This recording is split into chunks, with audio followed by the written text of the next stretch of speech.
including one that devastated the town of Lahaina on the west coast of Maui. While the Hawaiian Electric Company and the County of Maui dispute some facts surrounding these events, one thing is certain. This series of fires were catastrophic to the state of Hawaii, and we must make every effort to be vigilant and try and prevent a similar disaster from striking again. Tragically, the Lahaina fire took at least 97 lives, burned thousands of acres, caused billions of dollars in damage, and destroyed multiple native Hawaiian cultural and historical landmarks. I am deeply saddened to hear the stories of those who survived and awaiting news of their loved ones who still remain unaccounted for, who are still searching for housing, and who are wrestling with how they will survive after the fire consumed businesses and erased the island's tourism industry. While many continue to debate which exact decisions and circumstances contributed to the catastrophic scale of the Maui fires, it is not too early to start examining what can be done better. For example, some wildfire experts have noted that dense, flammable, non-native grasses have multiplied across the island in recent years, facilitating the deadly spread of the recent fires. Other reports have cited utility law experts who maintain that Hawaiian Electric waited too long to pursue important upgrades to harden and modernize the electric grid against wildfire risks. Still others have argued that Maui Electric Company, a subsidiary of Hawaiian Electric, was particularly slow in replacing outdated and deteriorating poles supporting its power lines. There were many decision makers involved along the way, and there is still much to sort out. To that end, Chair Rogers, Chair Duncan, and I probed some of these concerns in our August 30, 2023 letter to each of our invited witnesses, requesting additional information on their efforts to address wildfire risks on Maui. We thank our witnesses for their responses to our request, and I look forward to discussing the responses further today. Now I'd like to take a moment to introduce each of our witnesses for our first panel. We are joined today by Ms. Shelley Kimura, President and Chief Executive Officer at Hawaiian Electric Company. Hawaiian Electric subsidiary corporation Maui Electric Company provides service on Maui. Hawaiian Electric and its subordinate corporations provide service for 95% of Hawaii's residents. Finally, we also hear from somebody in there somewhere. We'll also hear from Mr. Mark Glick, Energy Officer of Hawaii State Energy Office. The office develops support and supports state energy policy goals. We also welcome Mr. Leodolph Asuncion, Jr., Chairman of the Hawaii Public Utilities Commission. Mr. Asuncion served as a commissioner since April of 2019, as its chair since July 2022. The commission, among other things, regulates the electricity rates and power service parameters of public utility companies operating in the state. Immediately after, we will convene a second panel consisting of testimony from our colleagues from the Hawaiian Congressional Delegation. Representative Ed Case from Hawaii's 1st District will testify. We will also hear testimony from Representative Jill Tokuda, whose 2nd District of Hawaii includes the island of Maui. There are several investigations underway and still a lot of debate and speculation around the days in which the fires spread and about what has been done or has not been done in years prior. However, Congress has a responsibility to pursue a safe national energy policy, which includes hardened electric infrastructure that is prepared for events like wildfires and hurricanes. Congress has a portion of that responsibility along with state regulators and private sector partners. Accordingly, it is extremely important that we convene today to begin to ask the hard questions. Given this committee's role in protecting our electric utility infrastructure and its general jurisdiction over power utilities, we will focus today on that aspect of the disaster. I hope that what we learn here today will inform efforts at the federal, state, local, and utility level to protect constituents and ratepayers and reduce the chances of preventable losses of life and property to wildfires in the future. That said, I will also tell you that we have another hearing going on downstairs where we're looking at the electric grid, and so you will see members moving in and out because some members are on both subcommittees. I thank the witnesses for being here and participating in our efforts to learn from this horrible event and to prevent similar disasters from unfolding in such a deadly and destructive manner going forward. With that, I yield back and now recognize the ranking member of the subcommittee, Ms. Castor, for her 5-minute opening statement. Thank you, Mr. Chairman. Good morning, everyone. Just over 7 weeks ago, powerful wildfires devastated the town of Lahaina on the island of Maui in Hawaii. This was a sudden and horrific tragedy, and on behalf of the Democratic side, we extend our sincere condolences. Nearly 100 people died, and many more have lost their homes and businesses. The firsthand accounts of how quickly the fire spread and the chaos and confusion that resulted are horrendous. Many Hawaiian neighbors, military service, and Coast Guard members raced to rescue people that day. They worked through the smoke, flames, and pollution to save lives. They are heroes. Many others responded in the immediate aftermath, and more are on the ground now dedicated to recovery and relief. I understand that over 27 federal partners, including FEMA, EPA, the U.S. Army, and the Small Business Administration, are helping the people of Maui get back on their feet. And I appreciate the hands-on approach of Representatives Takuda and Case and Senators Hirono and Schatz and how they are supporting and advocating for their neighbors.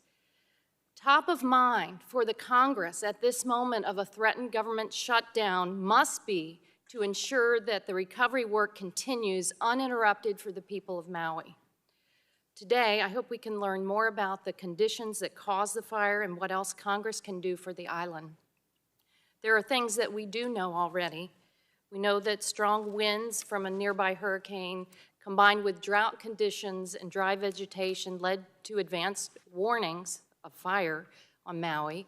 We know that the fire started on the edge of town in Lahaina on Maui's west coast and quickly grew out of control, ultimately devastating the town and claiming the lives of too many neighbors.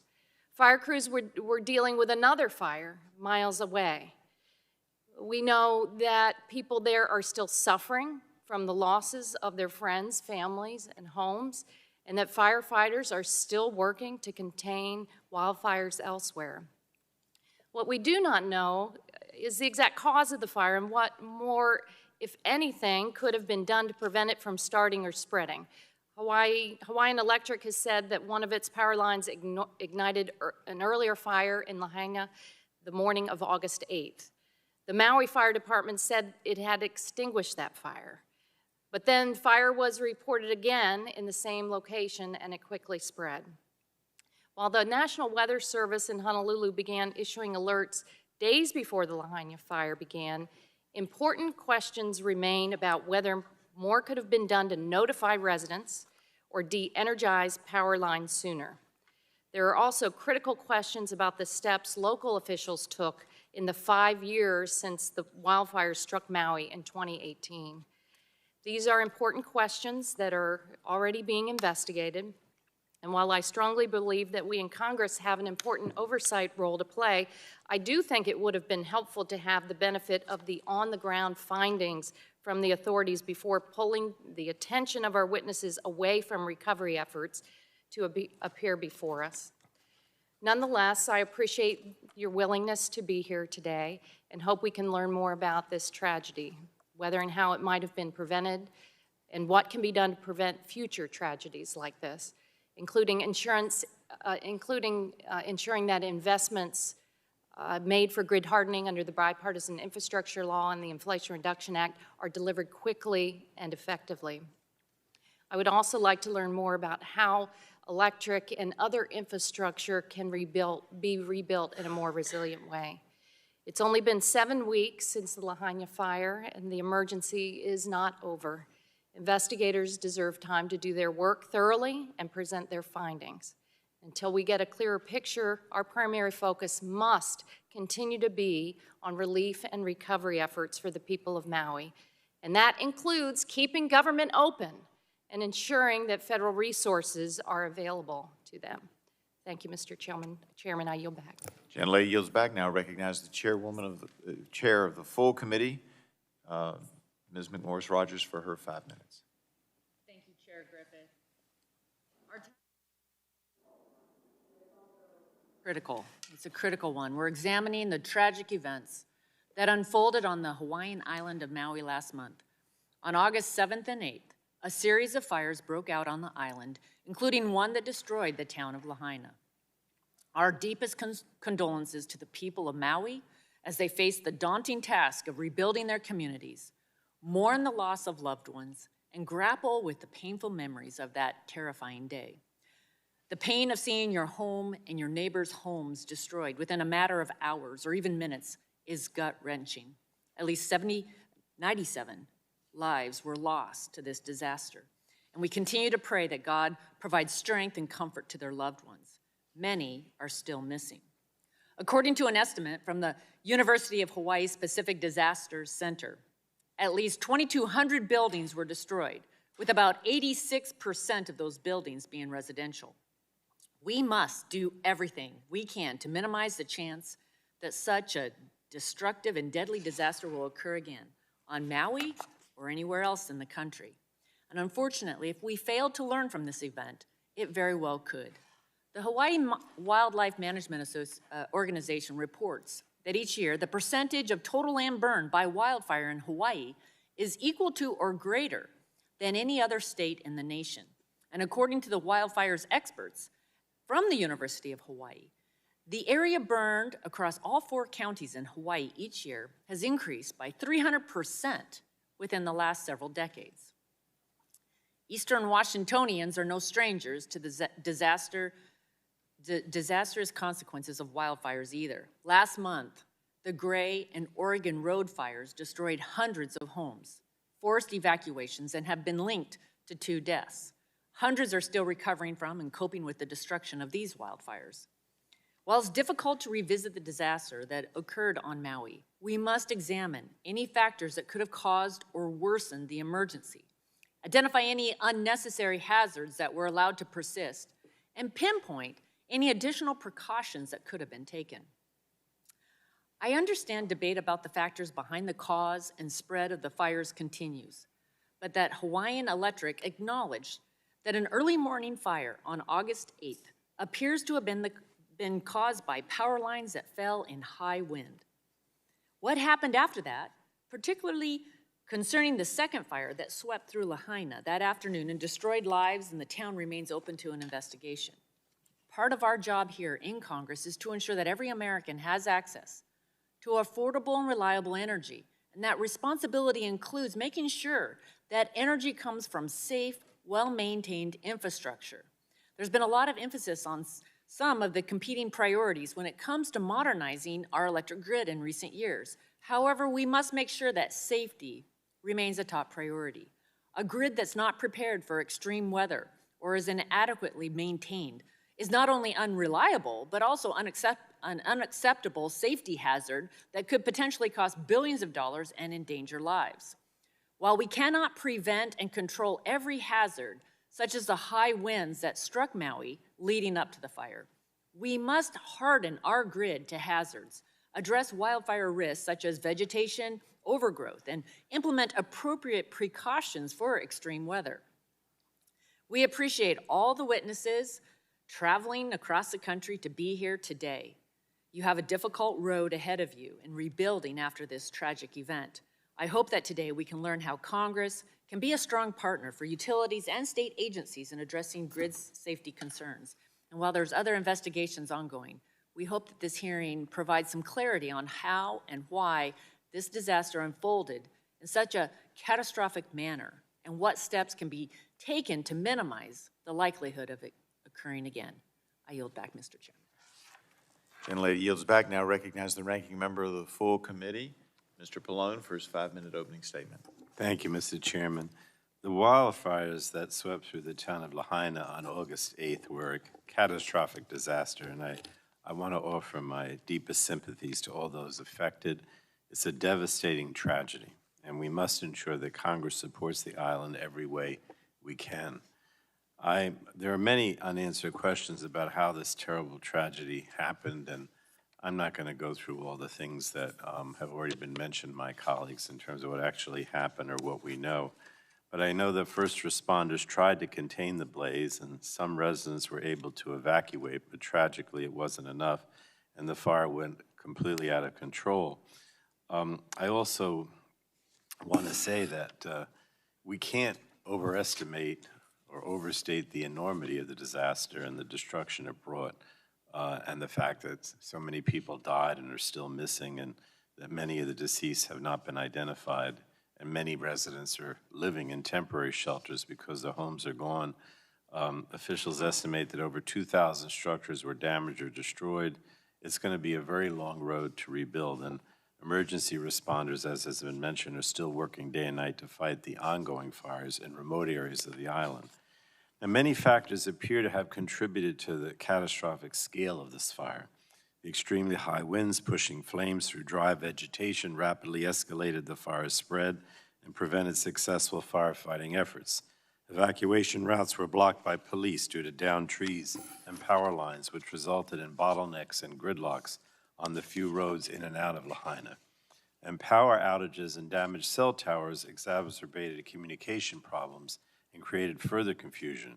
We do not know why emergency sirens were not activated to warn residents, or what role the electric grid may have played in sparking the fire that ultimately destroyed Lahaina.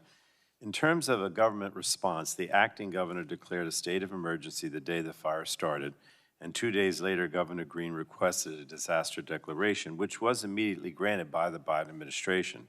Within 48 hours, FEMA was on the ground in Maui, assembling crews for search and rescue and survivor assistance. Now, several official investigations are underway to get to the bottom of this disaster. Hawaii's Attorney General has commissioned the Fire Safety Research Institute to conduct a thorough examination of the causes.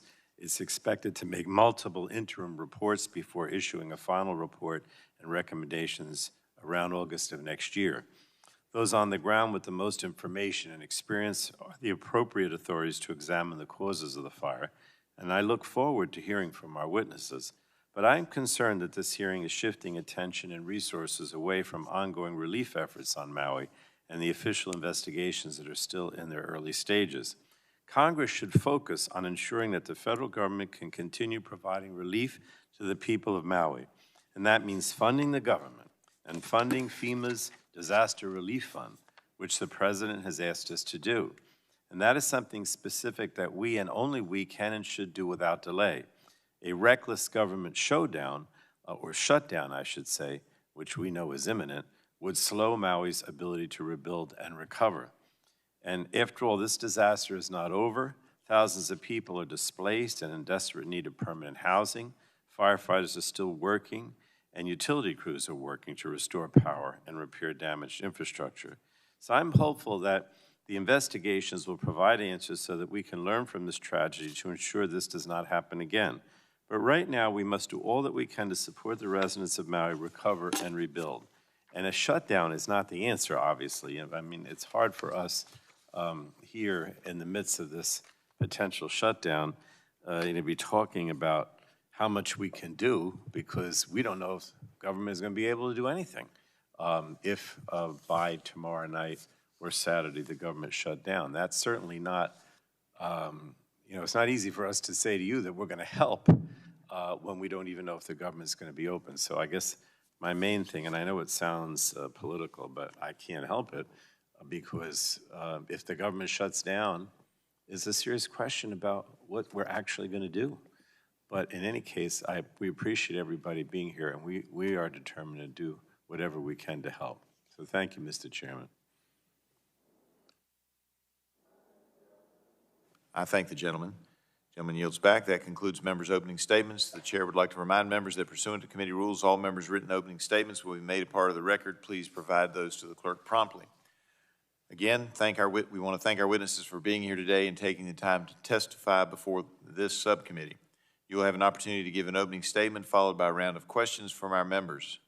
Our witnesses today are Ms. Sheely Kimura, President and Chief Executive Officer of Hawaii Electric, Mr. Mark B. Glick, Chief Energy Officer, Hawaii State Energy Office, and Mr. Leodolph Asuncion Jr., Chair of the Hawaii Public Utilities Commission.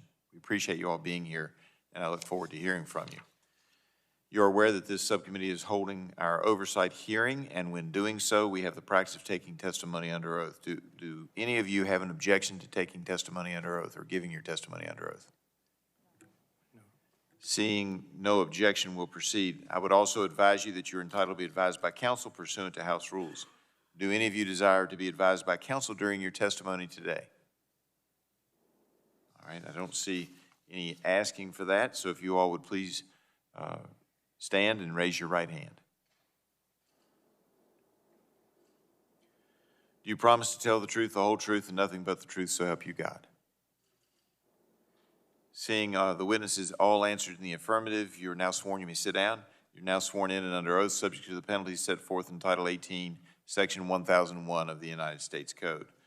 With that, we will now recognize Ms. Kimura for her 5-minute opening statement. Thank you, Chair Griffith. If you push your mic, yeah. Is it working? It's not loud enough. Maybe you can pull it a little closer to you. Is that better?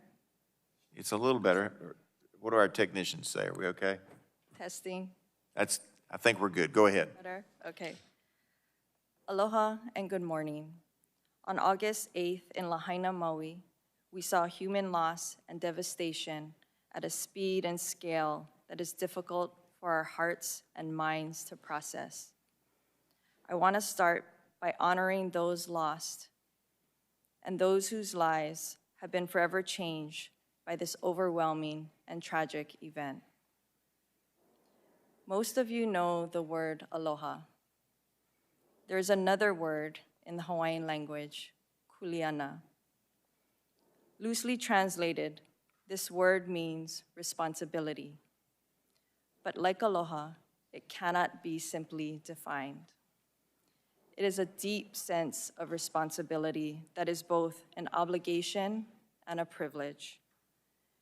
It's a responsibility that has been entrusted to you by your family, by your community, by the generations that came before you and those that will follow you.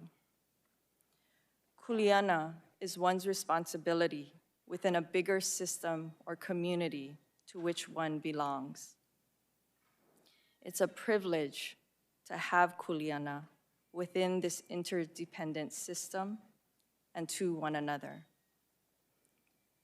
For generations past, present, and future, Hawaiian Electric's kuleana is to Hawaii. We are committed to be there for Maui and Lahaina for as long as it takes to recover, to rebuild, and to help ensure a tragedy like this never happens again. In that spirit, I hope all of us can see it as our shared kuleana, our responsibility to honor the people of Lahaina as we do this work as part of a collective community. I hope we can start to find solutions that will help protect Hawaii and the rest of the nation from increasing threats of familiar natural disasters like hurricanes and those that we have rarely experienced, including droughts that can fuel catastrophic wildfires on tropical islands. Hawaii is the most isolated population on Earth. There's no electrical connection to the continental US or even between islands. This is one of the reasons Hawaii has the highest electric rates in the nation. On an island, we have to be our own safety net. We can't call on a neighboring state if we run short. Our isolation is also one of the drivers for our efforts to become energy independent, to get off expensive, volatile imported fossil fuels. It's not only about the environment, but about our economy and energy security. As utilities go, we're small, about 470,000 customers on 5 islands, 70,000 on Maui. The Department of Defense is our largest customer. Hawaii is home to the US Indo-Pacific Command, and we are the only utility in the nation serving all components of one combatant command. I became president and CEO of Hawaiian Electric in January of 2022. Every day, I feel a tremendous kuleana responsibility to our customers, communities, and employees. Since August 8th, I've spent much of my time on Maui. I've seen the devastation firsthand. Our team, including our Maui employees who have been personally impacted by this tragedy, has been working tirelessly to support our communities. We all want to learn what happened on August 8th so that it never happens again.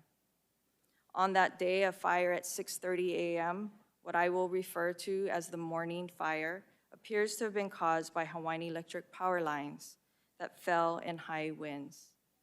The Maui County Fire Department promptly responded to this fire. They reported that by 9 a.m. it was contained. After monitoring it for several hours, the fire department determined the fire had been extinguished. They left the scene in the early afternoon. At about 3 p.m., a time when all of Hawaiian Electric's power lines in West Maui had been de-energized for more than 6 hours, a second fire, the afternoon fire, began in the same area. The cause of that afternoon fire that spread to Lahaina has not been determined. We are working tirelessly to figure out what happened, and we are cooperating fully with federal and state investigators who have indicated it may take 12 to 18 months to conclude. I look forward to fulfilling our shared and respective kuleana to honor the people of Maui as we seek solutions to protect Hawaii and the rest of the nation from other deadly disasters. Mahalo. Thank the gentlelady. Now recognize Mr. Glick for his 5-minute opening statement. Chairwoman McMorris-Rogers, Chairman Duncan, Chairman Griffith, Ranking Member Pallone, Ranking Member Castor, members of the committee. My name is Mark Glick, and I'm Chief Energy Officer of the Hawaii State Energy Office. As noted in my response to the committee's letter of August 30th, my office appreciates the thorough exploration of the causes and effects of the tragic events that occurred on August 8th, 2023, and we share the nation's resolve to stand with the people of Lahaina in their quest to heal, grieve, and recover. I'd like to highlight a few points for the committee.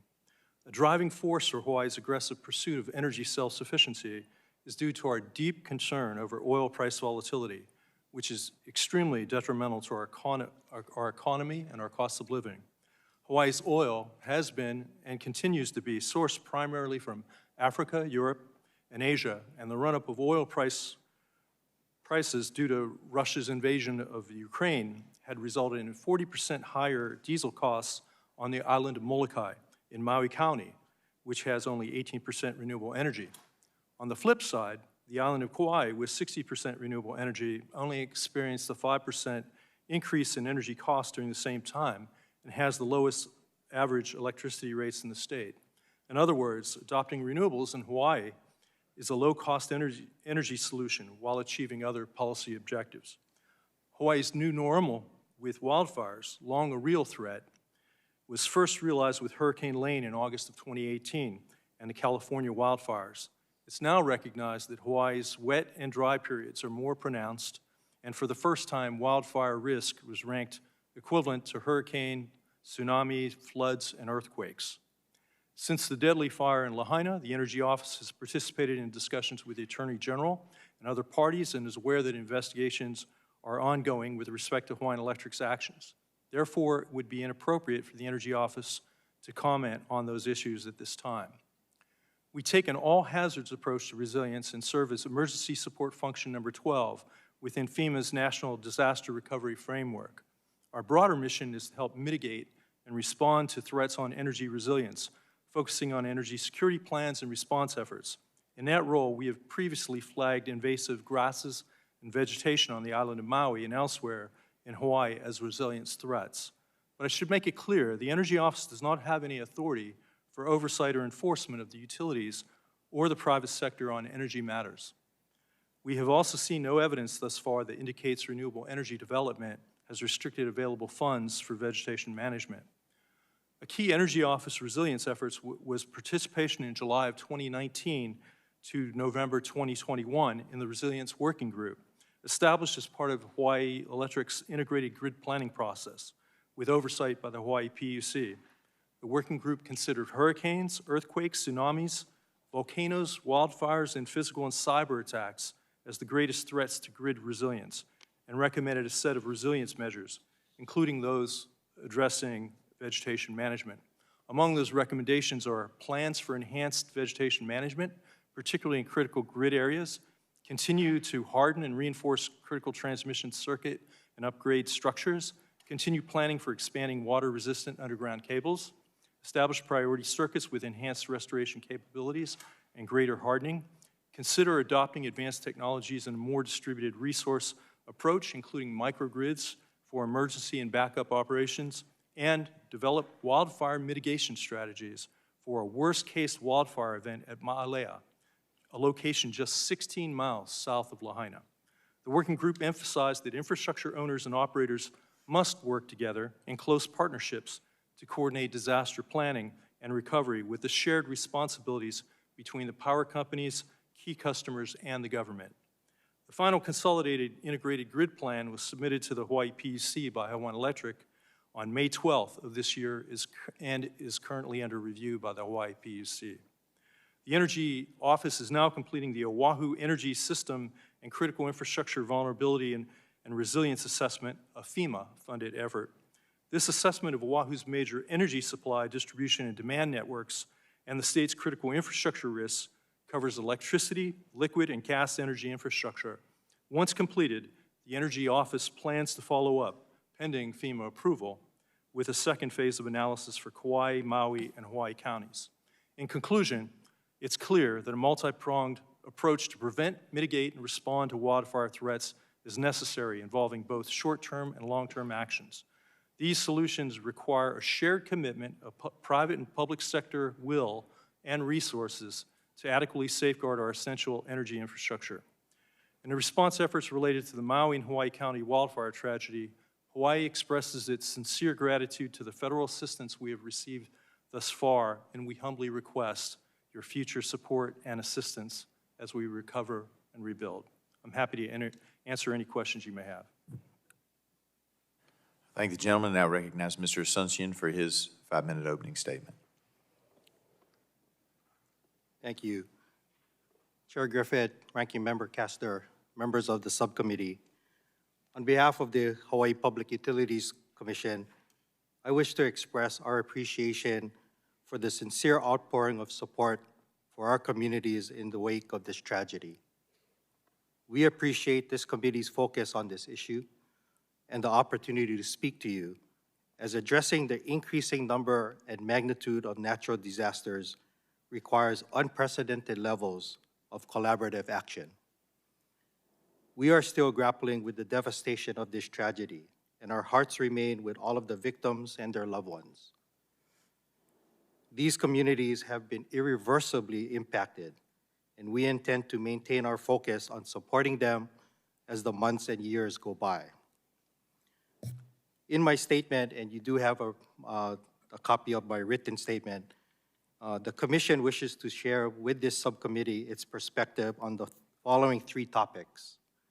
First, the Commission's role and jurisdiction to regulate Hawaii electric utilities, particularly as it relates to natural disaster preparedness, safety, reliability, and resilience. Second, the Commission's priorities in responding to the August wildfires that include addressing immediate needs, preventing future catastrophic events, ensuring reliable, safe, clean, and affordable energy services, and protecting ratepayers by utilizing investigative findings to guide potential restoration actions. And third, the Commission's activities to mitigate the risk of wildfires that may be caused by or impact the electric grid. The Commission and myself looks forward to answering any questions about these and other topics during this hearing, as well as collaborating on an ongoing basis to ensure the events like the Maui wildfires or any other natural disasters never occur again. Thank you, Mr. Chair. Thank the gentleman for his opening statement, and thank you all for your testimony. We'll now move to the question and answer portion of the hearing, and I will begin the questioning and recognize myself for 5 minutes. So my congressional district in Southwest Virginia is mountainous, rural, spread out, and is actually by land mass larger than Hawaii. So I can understand some of the problems and concerns that you all have. But the picture I get is that there were lots of warning signs out there that wildfires were a prominent threat, particularly on that end of Maui. So I guess, Ms. Kimura, do you all gather information in real time on weather reports when planning preventive maintenance and power generation activities? And before a storm like this, do you have plans in place to watch what's happening and what's going to occur? Because we know the National Weather Service was telling folks a couple of days in advance this was going to be a big one. Thank you for that question. So we do monitor. We were very aware of the red flag warning of the high winds. Forecasters were indicating that it would be 35 to 45 mile per hour winds with gusts of 60 miles per hour. They later indicated, as this was happening, that they had then forecasted that parts of the state were experiencing much higher winds and gusts of about 80 miles per hour. When did you get that information, and were you all watching this yourselves? Was somebody monitoring that on a minute-by-minute basis? We have our teams, not me personally. Yes, ma'am. We have our teams that are getting the information from from third parties. It's not our own team looking at it, but they're getting it from third parties looking at that. Do you know when you learned that the winds were going to be higher than you originally anticipated? I don't have that information right now. Did you get that to the committee after this hearing, obviously? Absolutely follow up with you. Yeah, and here's the reason I ask. We get snowstorms. Y'all don't have that one. But we get snowstorms, and our school systems often will be watching the weather forecast, and even before the first flake drops, if they see significant weather, they shut the school systems down. And so my question is, what was the decision-making process in not de-energizing or shutting the power off in this area, which already, because of the invasive plants, because of the wooden poles, because the wires, the lines weren't insulated, already was at risk? These were all risks that were known. What was the decision-making process not to de-energize or turn the power off on these lines during that critical period? So in 2019, our teams, understanding what happened in... And I appreciate the history. What I'm trying to figure out is on that morning, what was your strategy? And were there people who were awake all night monitoring this storm to see what we could do? What's going on? Tell us and the American people what was going on that morning and why you didn't de-energize earlier. Absolutely. I'm trying to explain to you why we didn't... Well, I understand you're going through the process. I'm trying to figure out what happened that day, back in August. Yeah, so I'm trying to answer your question about why we didn't de-energize. Okay. Those decisions were made years before as part of a plan, and as part of our protocols. And so I'm trying to help you understand what our protocols are in that kind of situation. So in 2019, our team started developing a wildfire mitigation plan. And based on what they had learned of the plans in California, including their preemptive shutoff programs, they determined... That would be the PSPS.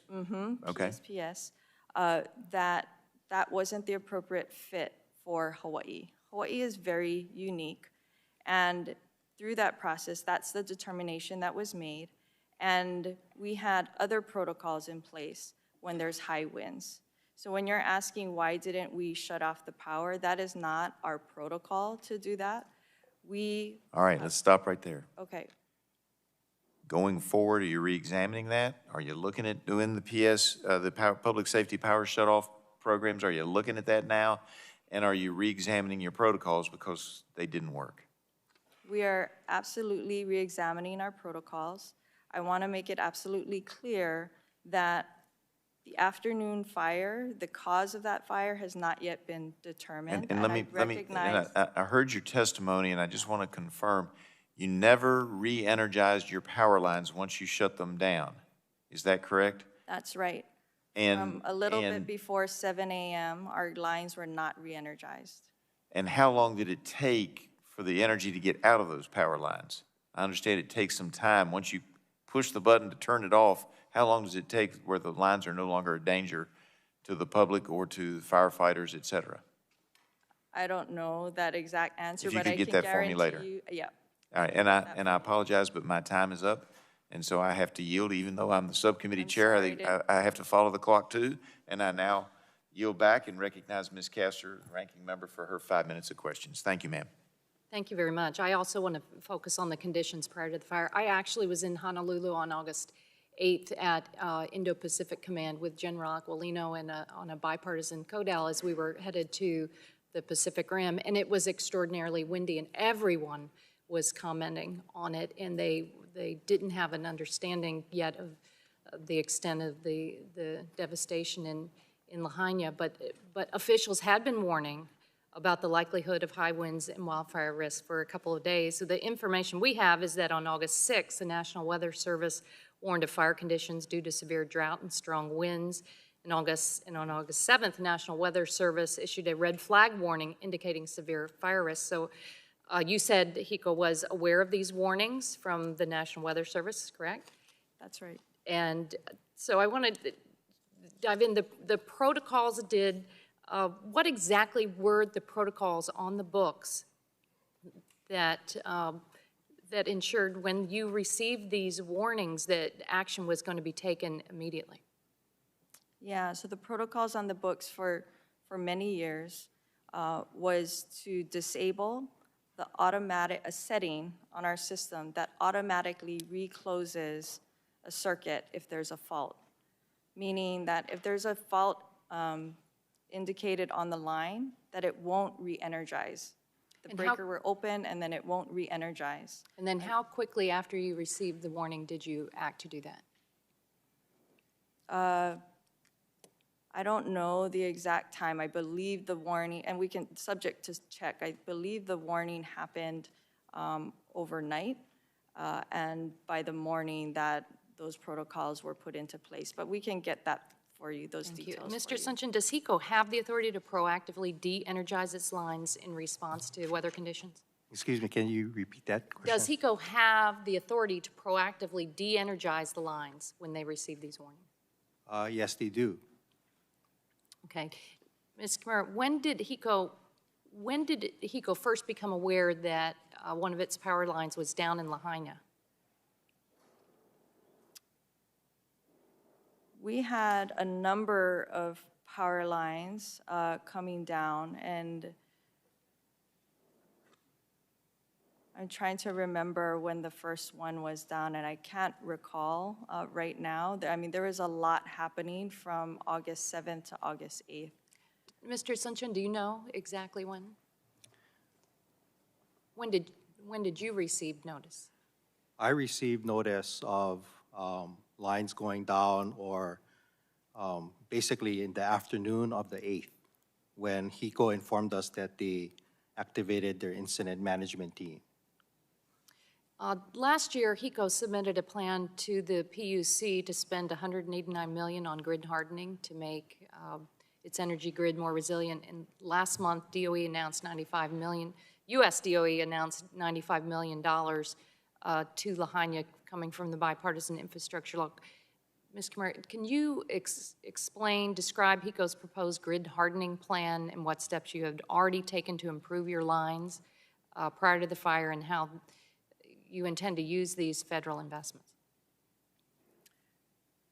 So the federal investment that we were informed of, we don't yet have it. We're in discussions on when we will get that or how we will get that. But that is going to help fund our transmission and distribution resilience program.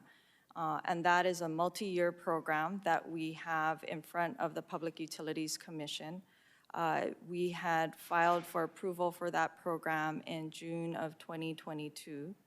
And that program was a result of years of work, including a lot of work with stakeholders as well. And that program includes addressing critical transmission and distribution infrastructure. Okay, and But you had not, you had been working, you said yourself you've been working on this for a number of years. You weren't waiting for these federal dollars, hopefully. You had, what work had been underway already to protect against wildfire risk? So we had been starting work, or we had been in process on doing work. A utility is always doing hardening work. The proposal was to increase and further the work that we're doing. Do you have that plan in writing on what had been proposed specifically for Maui and what work had been completed?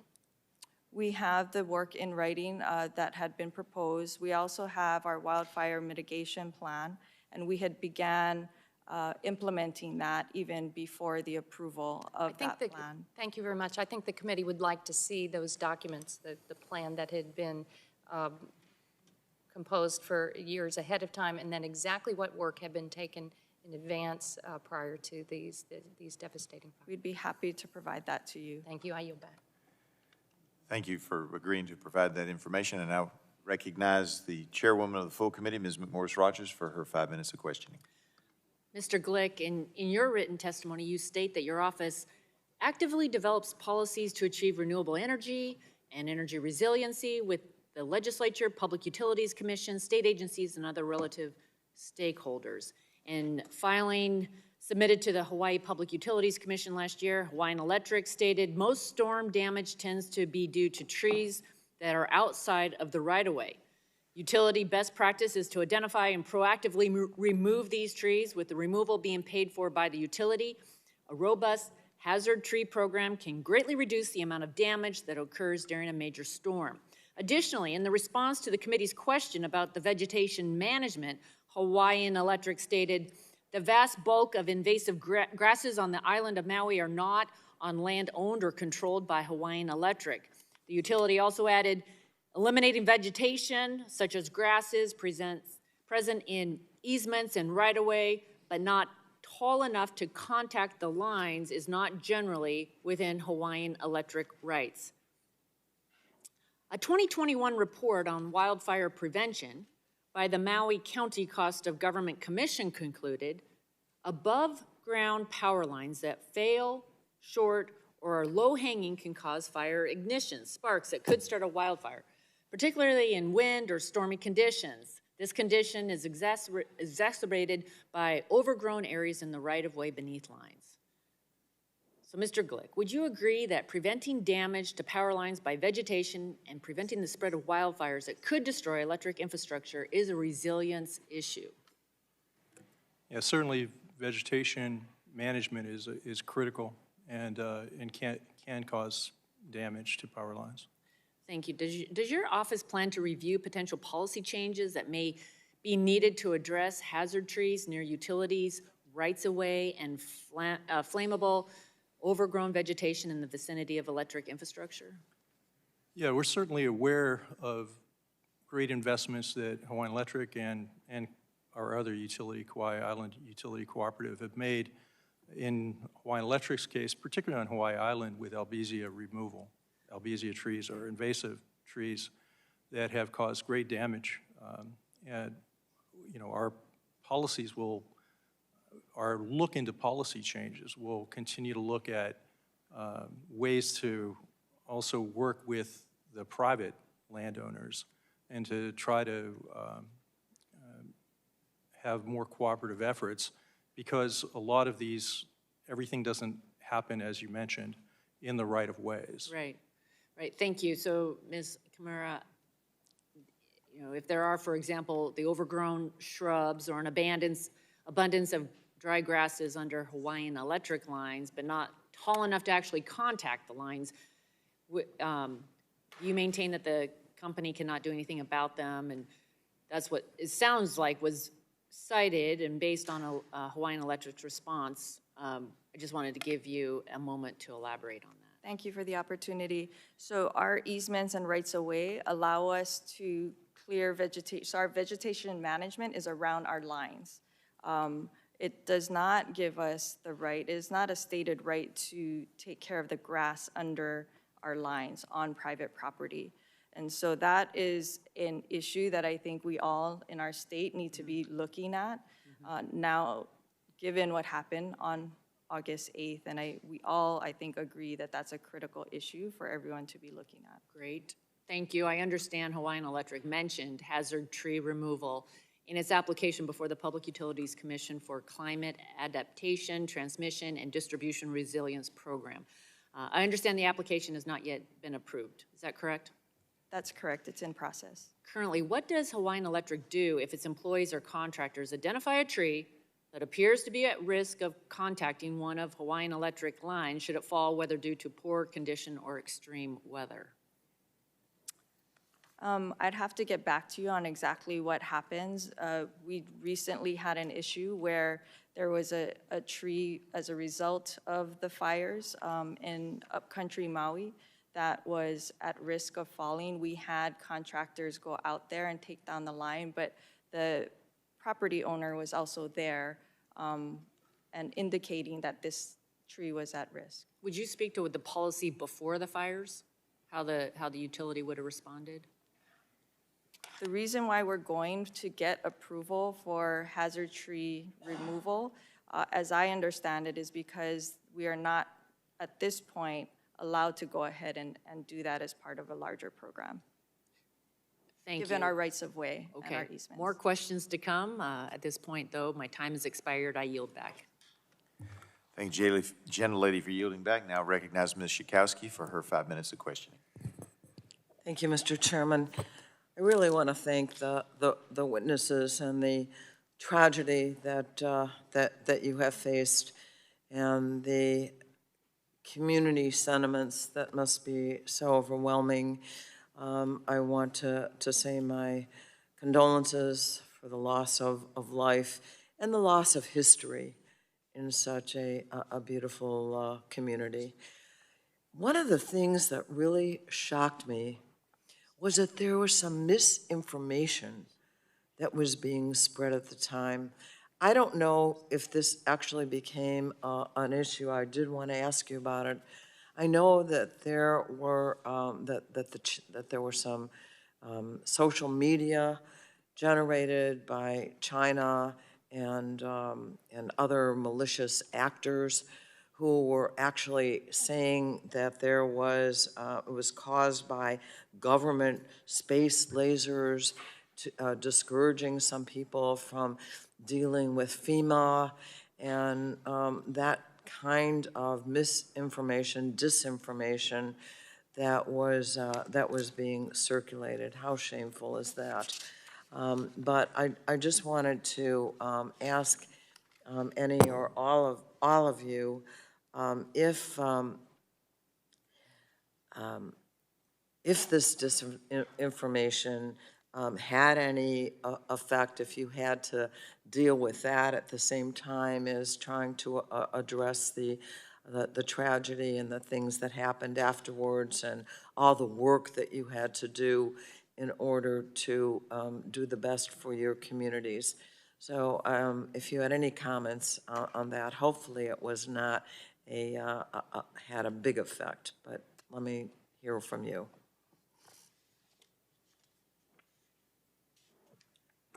I mean, I can start. I mean, this is not an area of my expertise, but I have been on the ground in Lahaina and I have been talking with people.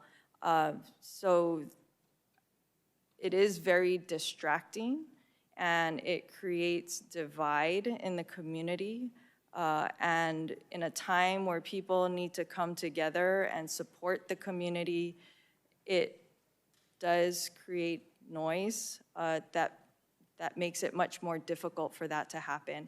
And just talking about it personally for our own company, I recall having conversations. We would gather every morning in Maui in a big circle at 7 a.m. before the crews went out. And I remember having to tell them, stay focused on your work, be safe, don't let all of that noise in social media distract you and bother you, because we have work to do and we need to stay focused on serving our community. And I'm sure that's the kind of conversations others that are helping the community needed to have as well. Anybody else? The other thing I wanted to mention, so all of the investigation is not complete. What kind of impact does that have on your testimony today? What are we waiting for? What might you find out that has not yet been revealed because there is not yet a complete investigation? Can you answer that about the, yes? It's difficult to speculate on what might be found or what might not be found. This is a very complex situation, as you've been hearing from many of the members here. I've talked about in my opening statement being a part of a system and a community. There's a system here that was in play for all of these conditions to happen all at one time that resulted in the devastation in Lahaina. And there's a lot to unpack there. It's very complex. Many people, many different organizations are involved, and many conditions are involved. And all of that needs to be taken into account.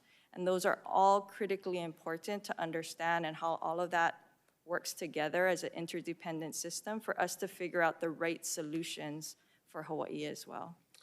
How soon do you think that you're going to get the final information from which you can plan ahead on the changes that need to be made? The Attorney General, who's doing one of the investigations, Hawaii State Attorney General, and the ATF, who's supporting the Maui County Fire Department and the County of Maui, I understand that they are both saying it'll take 12 to 18 months. And so we're still in the very early stages. We expect ours to take many months as well. Thank you. My time has expired. I yield back. Thank you. Thank you, gentlelady, for yielding back. Now recognize Dr. Burgess of Texas for his 5 minutes of questioning. Thank you, Mr. Chairman, and thank you for holding this hearing today. It is important, and I appreciate our witnesses being here. Is there ever any option to bury these delivery lines? Are they always going to be above ground, or is it just too cost prohibitive to bury the lines? And yeah, from all of you, actually. So the standard is on Maui is for lines to be overhead. A customer can opt to have it undergrounded. They have to pay for that undergrounding. It is very expensive. So some customers opt to do that, and they pay for that. About 50% of the lines on Maui are undergrounded. 50%. As in comparison, as I understand it, California is about 33% undergrounded. So you have more underground delivery water? Yes. I mean, obviously, some of this infrastructure is going to have to be replaced as you rebuild. Again, I would just ask is undergrounding a consideration during the rebuild? As I've talked to some community members in Lahaina, they would like to have the lines undergrounded, understandably. These are conversations that we're going to have to continue to have, and solutions we're going to have to figure out. Undergrounding in general is about 5 times more expensive, and on a small island like Maui with only 70,000 customers, that can get very expensive. Sure. In a place where we have the highest rates in the nation. And we're already facing an economy where many of our people who have lived in Hawaii for a long time can no longer afford to live in Hawaii. So those are the kinds of considerations we have when we make these kinds of decisions, and the kinds of conversations we need to have as a community to make sure that we're doing the right thing and the best thing for that community. Thank you for that answer. Mr. Asuncion, in your statement, you said that the commission, of which your chair, is going to take a proactive approach to ensure that Hawaii Electric mitigates its risk. I'd like for you to elaborate on that a little bit, and then just add, is undergrounding of the utility one of those measures? Yeah, like Ms. Kimura said, I think we look at all aspects of whether or not, right, it goes underground. Like she said, there is that option, right? If the customer does want to have it underground, certainly we'll put it underground. And we do, like a lot of our newer communities across the state, right? We have it underground versus overhead. It does come at some costs, right? To the ratepayer, to the company, basically to all of us in the state of Hawaii.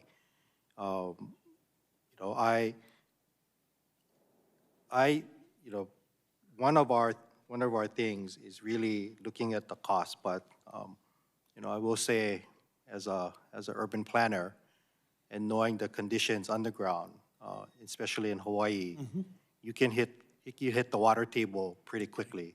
Sure. So those are other considerations, more technical considerations that we need to look at. There is a cost to maintaining those lines underground. Sure. So all of that is wrapped up, in how we look at, the work that Hawaiian Electric will do, or even our cooperative on the island of Kauai, right? It's all the same considerations, right? At the end of the day, are we impacting the ratepayers greatly just for that island, right? We don't have like subsidizing of another island grid towards one. So at the end of the day, I get it, but sometimes the cost of doing nothing turns out to be prohibitive also. Let me just ask you, because does the age of the line make a difference? And I don't know the term for it, but the amount of the coefficient of sag in the line, does it increase as the line ages? I wouldn't be able to tell you that. I'm not the technical person. But the comment was made in some of your testimony that some of this infrastructure is getting pretty old. Is that fair to say? Yes. And so the brittleness of the line, the likelihood that it might break, again, whatever term I'm not aware of, the sag coefficient is going to increase, where vegetation that may not have posed a problem when the line was installed now may, because the actual physical configuration of the line is different. Is that a fair concern? Yes, it's fair. And, I think, some of those lines, depending on the age, right, they had a different type of standard or code at the time. Our rules are prospective, right? So if they're going to be doing maintenance, if Hawaiian Electric or the cooperative is going to be doing maintenance on the lines, installing new lines, it's getting up to that particular code at that time, right? So if the coefficient, if you want to call it, right, of sag is different today, right, we would expect our utilities to build to the current standard. Thank you, Mr. Chairman. I'll yield back. Gentleman yields back. Now recognize the ranking member of the full committee, Mr. Pallone of New Jersey, for his 5 minutes. Thank you, Mr. Chairman. I guess I reiterate again that I appreciate the witnesses being here and helping us understand what we can do in Congress to help with this catastrophe. But I can't help think that you might be better off being at home, and we'd be better off if we could figure out, how to avoid this shutdown. So again, appeal to my colleagues on the other side to work with us to prevent the shutdown. But in any case, Ms. Kimura, I know there are many details still to be uncovered, but I'd like to ask you about the electrification of HCO's power lines. I understand that HCO has taken responsibility for the brush fire that broke out before 7 a.m. on August 8th near Lahina Luna Road. Is that correct? And will you explain what led HCO to this conclusion? So we have a team doing an investigation, and many have also seen a video that a resident had taken in that area. In high winds, our lines fell to the ground, and it appears that a fire was sparked in that area. So it's clearly, I'm sorry. No, I was just going to explain that it started on a grassy area between a sidewalk and a road, and then what we think is it traveled up to the adjacent field that was behind one of the homes, and as we understand it, it turned into about a 3-acre fire, and the fire department was able to contain it and then extinguish it. So it's clear then that your lines were energized before 7 a.m. on August 8th, and that fire was eventually contained by the Maui Fire Department and monitored for hours until early that afternoon. But then around 3 p.m., HCO employees reported a fire in the same area as the earlier fire, and this is the blaze that then grew out of control and eventually destroyed Lahaina. Is that accurate? That's right, and by that time, at 3 p.m., our lines had been out for over 6 hours. Okay, because they were already de-energized at that time. De-energized, yes. So can you explain what exactly when exactly HCO shut the power off to its lines that day? When did that happen? So just before 7 a.m., none of our lines in the West Maui area serving customers were energized. And how can you confirm that the lines were not energized at that time? This is based on a lot of our system data, so our SCADA data, our smart meters, and discussions with our employees. And so that's part of the information that we looked at this from all angles because it was such a critical fact. And so we made sure that we looked at that very closely, and we're making our information available to the ATF. So, I mean, it's still important for the fire investigators to determine the role of these power lines. So have you agreed to cooperate with all the investigations into this matter? Absolutely. We've been fully cooperating and making our information available to them. And is HECO still conducting an internal investigation into the overall events of that day? Yes, we're still early in our investigation. And when do you expect to have results from your internal investigation? And do you commit to make those public when you have the results? I don't have an exact timeline on how long it will take, but we expect that it'll take many months to get done. And I'm sure that there will be more to talk about once we know what the results of those But you've committed, or you are willing to commit to make those results public once the investigation is completed? I think it's too early to speculate on exactly what comes out of this and what form it comes out, but we are committed to sharing what's critical with the public on this. Is there any reason why you wouldn't make it public? I mean, you seem to be hesitating a little bit. I think it's just too early to speculate on what that is going to look like in the future. We're very focused on finding out what happened there to make sure that it never happens again. All right. I'm just going to conclude, Mr. Chairman, again, that, we pledge to be a partner to the people of Maui as they recover and rebuild, do whatever we can to help on both sides of the aisle here. Thank you. Thank you, Mr. Chairman. Thank you. The ranking member yields back, and I will recognize myself for 5 minutes for questions. And I'm going to talk about, to Ms. Kimura, I want to ask you these questions. And it's about remote, how we monitor remote areas. I'm from Kentucky. We have a lot of rural areas as well with power lines. So just kind of interested moving forward. So just to establish it, I believe, Ms. Kimura, that Hawaiian Electric and its subsidiaries have equipment running through remote territory. Is that correct? I'm sorry, can you? You have equipment running through remote territory. Yes. So I'd like to learn more about how you monitor that and its in the grid for potential problems. News sources have reported that on Monday, August the 7th at 10:47 p.m., a security camera at the Maui Bird Conservation Center caught a bright flash in the woods, and one person at that location stated the power then went out, and the surrounding forest was on fire shortly after that. Was Hawaiian Electric aware of an incident involving its power lines at that time?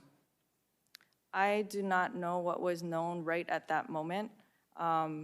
We would have had a fault indicated, but I can't tell you exactly what our personnel knew right in that moment. Did the personnel know of it from some kind of internal system, or did you only learn of it when the news report came out? I would need to get back to you to let you know exactly what they would know in that moment. Okay, because several news sources have reported that data shows a number of line faults in your electric grid on the August the 7th and the early morning of August the 8th. And in the Washington Post, a line fault is indication a power line has come in contact with another object or was knocked down. Does Hawaiian Electric employ any kind of sensors or technologies to detect or display these faults? Sorry, can you say the last part of your Yeah, question? does Hawaiian Electric employ any kind of sensors or technologies to detect or display these faults? We do have technologies to do that, but we are also investing in additional technologies to have the situational awareness of what's happening on our systems and more control and awareness for our systems. Okay. So were any of these faults that you say you do have, I know you're looking at adding additional, but you do have fault detectors, as you said. Were any of these working on Maui on those dates? And did they alert the company that there could be an issue with some of its lines? And did anyone respond to go check out the problem? Again, for that, I can tell you that in general, we had many indications of faults, and we had employees going out to look at these faults. For that particular one, I can't tell you specifically what was happening in that moment. Okay. So also, in Hawaiian Electric's response to the committee's August 30, 2023 letter, Hawaiian Electric stated it had purchased 5 video cameras for Maui in 2023, and they are slated to be installed this year. Where does Maui Electric plan to place them? You don't have to provide specific sites. I'd like to know what your priorities are in placing the cameras you purchased. Yeah, I understand. We just got those cameras this week, and we intend to place at least some of them in West Maui. I can assure you of that. Did you purchase the cameras because of the fire, or you did it prior to you had the cameras I understand ordered? that those cameras were already ordered prior to the fire. They just came in right after unfortunately. That concludes my question, so I will yield unless anyone, Chairman, need any time. Yes, recognize the chair of the committee, subcommittee. Thank you, Mr. Chair. I'll yield to, actually. Yeah. That's the right term. We were just speculating on answers to me and answers to Ms. Castor. And the impression that I was left with was that you were monitoring the weather situations in advance, but then the protocols weren't triggered till in the morning. Did the people who were monitoring the weather conditions not have the authority to trigger the protocols earlier than in the morning of the fire? They have the protocols to do that. They have the authority to trigger the protocols? I'm sorry, the protocol allows them the authority to do that. And do you know why they didn't trigger it when the storm was building up overnight? Why they didn't trigger it sooner than the next morning? So I need to get back to you on the timing. I was indicating to you that I'm not really sure about the exact timing of when they found out about the red flag warning and when the protocol was started. And so let me get back to you on that. All right, I appreciate that, and we would like an answer to that, but Yeah. the question still remains, you knew the red flag warnings were likely to be coming, but you Yes. didn't have the protocols automatically ready to go. And my time's up, so I got to yield back, but that's a question I think the committee's going to want an answer to at some point. The protocols were ready to go, just to be clear. The protocols were in place and Okay. ready to go, and they have the authority to institute it at their discretion by assessing the situation and understanding what the weather report is. I yield back. The chair yields back to me, and I yield back, and the chair recognizes Mr. Peters from California for 5 minutes. Thank you, Mr. Chairman. I want to thank all the witnesses for being here today under these very difficult circumstances. Our area in San Diego is familiar with devastating effects of wildfires, and you have my sympathies for what's happened to your community. And we know what it takes to rebuild, and I appreciate that you're needed at home and for what will be a long and difficult process. Due to the increasingly devastating impacts of climate change, disaster recovery efforts in general are going to need to incorporate strategies of resilience against future threats, and these efforts require a large-scale evaluation of existing grid infrastructure, specifically identifying opportunities to reduce ignition, such as through undergrounding power lines, for instance. But the risk assessment has to go beyond the threat of ignition. We need to ensure communities have sufficient evacuation routes, the defensible space around structures is prioritized and enforced, and the wildfire crisis will require a comprehensive response wherever it is faced. Mr. Glick, in your September 19th letter to the committee, you mentioned the Advanced Assistance 2.0 project. One of the listed goals is to provide Hawaii a Hawaii-specific framework for hazard mitigation and strategy implementation. What are some of the unique challenges facing grid infrastructure on Maui? Some of the unique challenges really have to do with a coordinated approach to being able to address problems in the infrastructure. And that's at the, with our home rule state, as a home rule state, we have county government sort of control of property taxes, for example. And in the counties have jurisdiction on some of the initial emergency management as well. And so part of it is ways to better coordinate when infrastructure is compromised. Well, what's the role of the State Energy Office in strengthening the grid, and are you making the necessary investments to address any challenges you've identified, especially challenges that are unique to Hawaii? Well, we provide recommendations through these working groups and through other forums that we participate in, and also participating in regulatory proceedings. And those recommendations we pursue vigorously through the process, and then we follow up afterwards with the commission, and we also work with stakeholders in the state to be able to get further. Sure. Have you made any specific recommendations about the grid? Well, certainly, we identified, I think, a number of grid improvements that needed to be made. And did the state follow your recommendations in terms of making investments or committing to changes?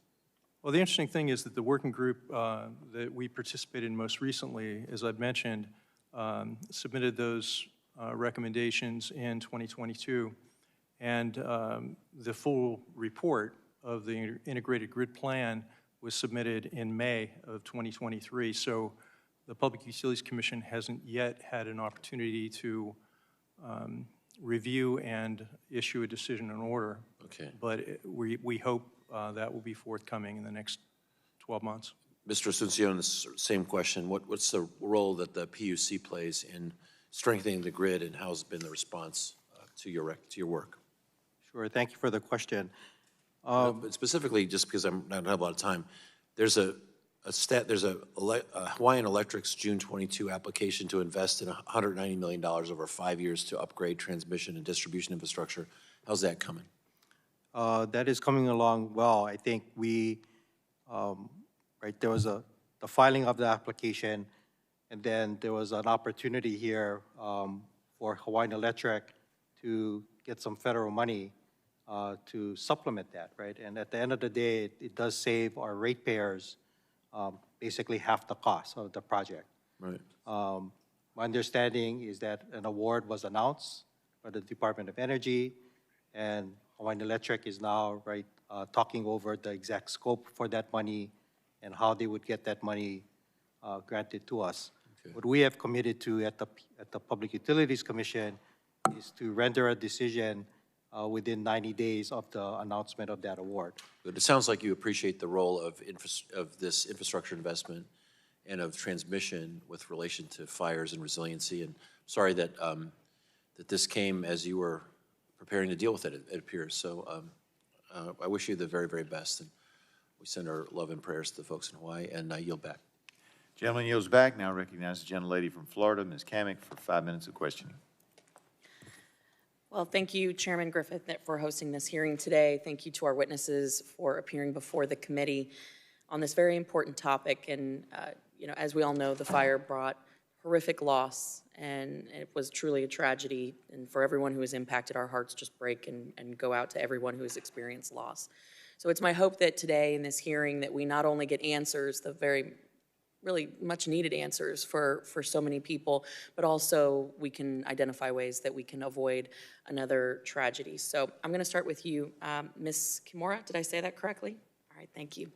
So we've seen the news reports alleging that Hawaiian Electric may not have properly maintained its electrical equipment in wooden poles. So I'd like to give you an opportunity to respond to those claims. Specifically, in the response to this committee's August 30th letter, Hawaiian Electric stated that its inspection and mitigation programs on Maui to mitigate fire risk include test and treat. That is the inspection of the poles. And you further explain that as part of the test and treat program, that you were looking for indicators of strength, anchor inspection, treatment of poles for rot and termites, et cetera. Being from Florida, I know what humidity and heat and wind and salt can do to environments and assets, so I understand it's a bit more challenging. But in that report, you stated that you had performed tests and treat programs on approximately 29,000 of the 31,000 wood poles in Maui County since 2013. Why were there approximately 2,000 poles that were not subjected to that same testing?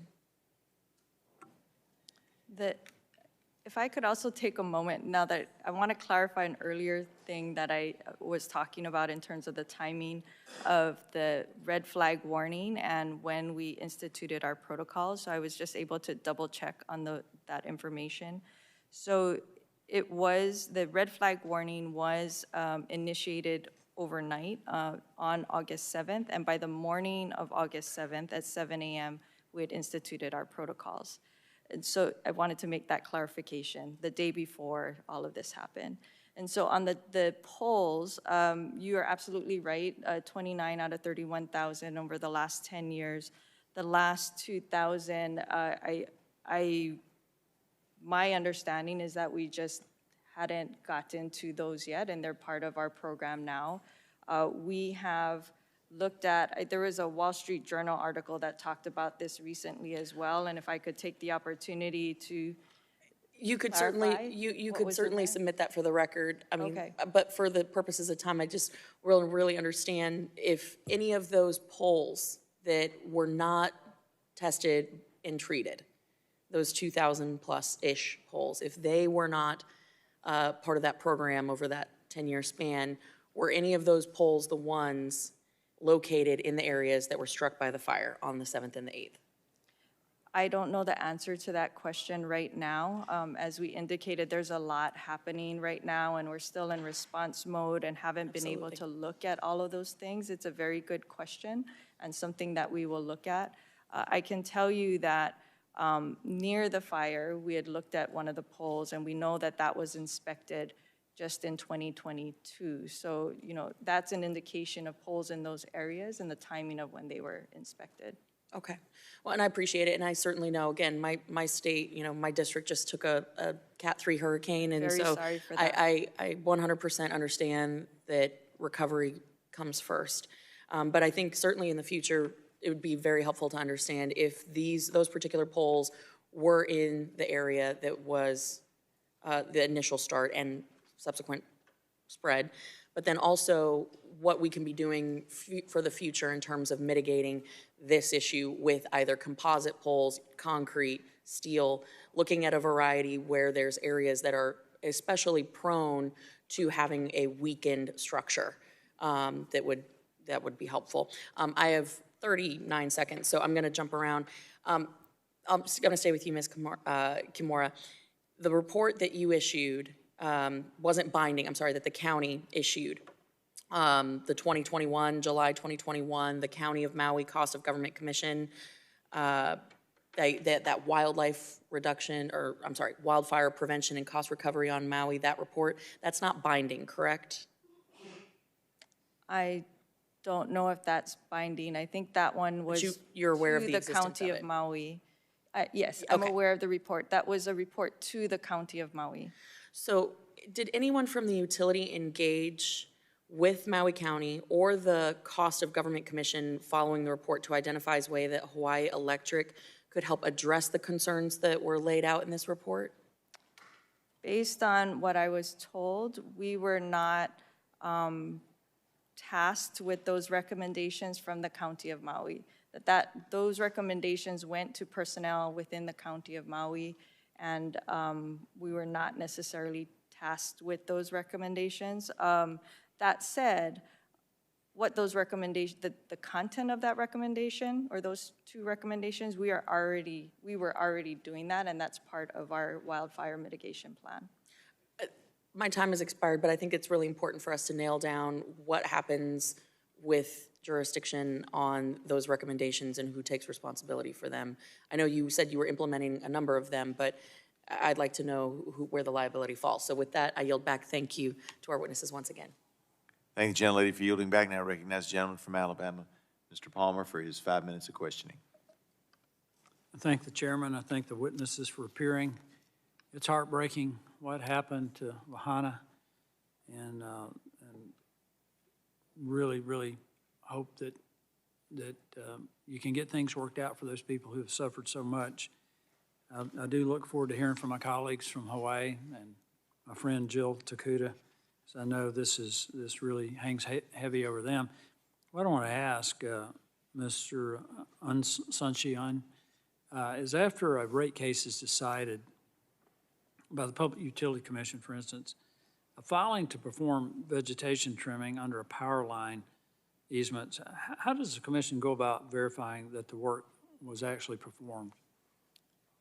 We would constantly follow up with the utility, either through reporting, which we have a variety of types of reporting, either monthly or semi-annually or annually. What we want to make sure is how is it impacting the ratepayer, right? That the spending is in the right place, right, to take care of things, and that we see progress, right, on whatever the program is, right, versus not seeing progress. Well, I understand that you want to look out for the ratepayer, but I have some timberland, and there's a power line goes through it, and the power company is very diligent in keeping the vegetation cut down, making sure that there's not fuel underneath the wires that could be ignited, or that if it were ignited, it would not damage the lines or the poles that support the line. And I'm up there, and I can see what's being done. People who live around there can see that. Have there been people on Maui that have reported excessive growth of vegetation? Is that something that people just weren't aware of as a potential problem for wildfire? I will say that those types of reports would not come to the Public Utilities Commission. It might go to like our... But does it come to, what I need to know is if the public's reporting this to the power company, and the power company taking action, and if they don't take action, does the commission know about this? Yeah, certainly the commission would know through the types of reporting that we have, right? I think the immediate, right, is really contingent and the responsibility of the utility, right, to act on those notices from the public. But if they don't act on it, are there any penalties? Are there any enforcement actions that can be taken by the commission if the power company doesn't do the due diligence that I think every power company should do to make sure that they mitigate any risk for a wildfire or a harm to the public in any other way? Yeah, certainly we do have processes in place that would, right, we could call the utility before us and to explain their actions. Yeah, but are there any penalties? Excuse me? Are there any penalties? Are there fines, or is there any way to exercise enforcement if the power companies are not complying with the requirements? Certainly, we would have to figure out either any penalties or any actions that the utility needs to make through our process. You say you have to figure it out. That leads me to conclude that you don't have those in place now. No, we do have those in place. Is that we have to follow our process in order to get to that level. So if you find them out of compliance, you fine them, what action do you take? Do you fine the company, or? Yeah, there is a number of ways that we could make sure that the utility is accountable, is held accountable, right? And it includes everything from conditions, right, all the way up to penalties. And like I said, we use our Mr. Chairman- process. Mr. Chairman, I'm not satisfied with the answers. I would like for the witness to provide to the committee in detail the enforcement measures that the commission can impose on a utility that doesn't comply with the regulations. Certainly, we can get that to the subcommittee. And Mr. Sunshine is willing to provide that for the committee. We appreciate it. Thank you. Thank you, Mr. Chairman. I yield back. Gentleman yields back. Now recognize Mr. Tonko for his 5 minutes of questioning. Thank you, Mr. Chair.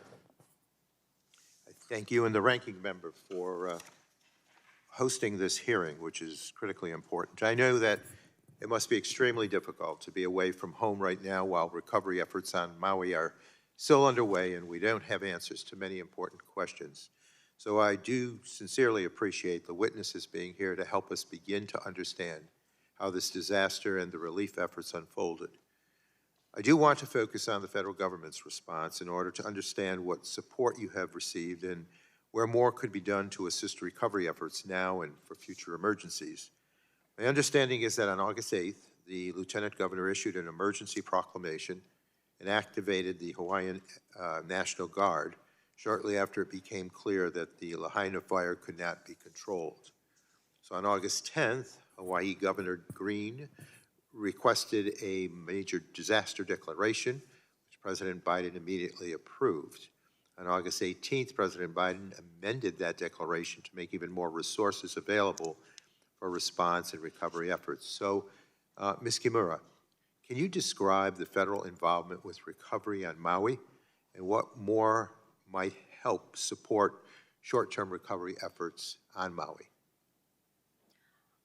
Our teams are part of the Maui Emergency Operations Center, and in that center, they're working alongside, and Maui County is coordinating the resources of FEMA, of EPA, of a number of different organizations. And so all of that assistance is greatly appreciated and has made a significant impact on our state's ability to support the Lahaina community.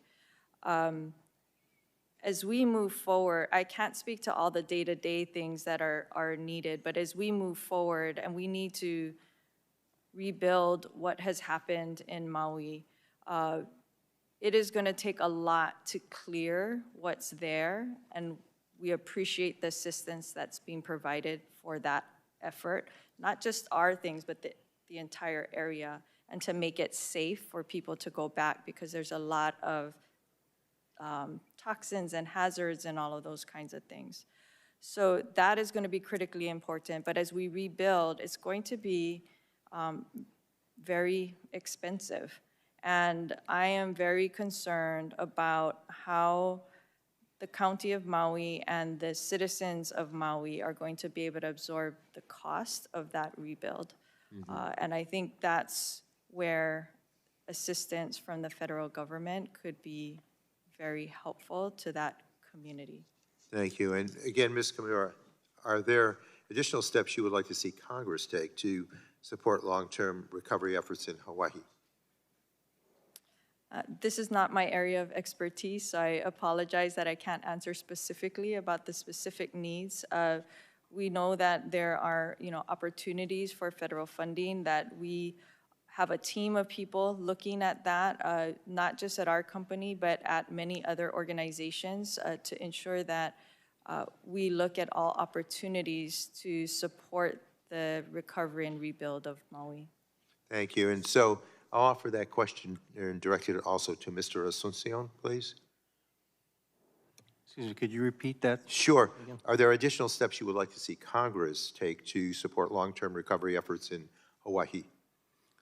Well, certainly, I think we always appreciate what the federal government can help us with, right? Be it, this particular disaster, be it other natural disasters that we have. I think we have always had a good relationship with the federal government, and in my world, I'd like to keep it that way. But I think, certainly, and, you know, it's not only specific to Hawaii. I think all of our states that we represent, right, where we can get additional resources or assistance from the federal government, we would certainly appreciate that. Thank you. I have other questions that I'll get to the subcommittee so as to get you to respond in writing. But I thank you all, and many of us here in Congress are committed to Maui's recovery, and are willing to do anything and everything that we can to support that effort. To that end, Congress must pass President Biden's supplemental appropriations request. That includes $16 billion to prevent the disaster relief fund, which is currently supporting the recovery efforts on Maui from running dry. And I look forward to hearing from my colleagues from the Hawaiian delegation, Representatives Tokuda and Case. You all have my heartfelt condolences for what you and your community are experiencing, and we are totally committed to making a difference on your behalf. With that, Mr. Chair, I yield back. Gentleman yields back. Now recognize Mr. Duncan, who's joined us. He's chairing a subcommittee upstairs, and we appreciate you coming to be a part of this subcommittee as well. Now yield to you 5 minutes for your questions. Thank you, Mr. Chairman. The hearing upstairs on grid reliability and affordability, and a lot of things we're talking about in here. First off, I want to say that our hearts and our thoughts and prayers are with the folks in Maui. Ms. Kimura, I appreciated our conversation yesterday. I could see the pain in your face by what your fellow citizens there are enduring. And so I want you to know sincerely we will continue to do all we can and continue to lift you up in thoughts and prayers. Mr. Chairman, I want to submit for the record an article from the Institute of Energy Research titled Hawaii Invest in Renewable Energy Rather Than Wildfire Prevention. Article for the record. All right, we'll take that up at the end of the meeting according to our protocols.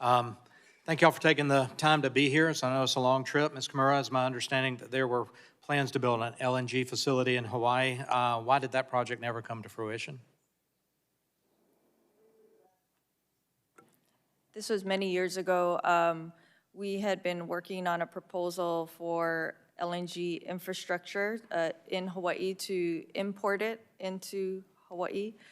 And that was part of a bridge strategy that we had to get to our renewable goals, to lower costs to our customers while we transition to renewables, and also to lower the carbon footprint.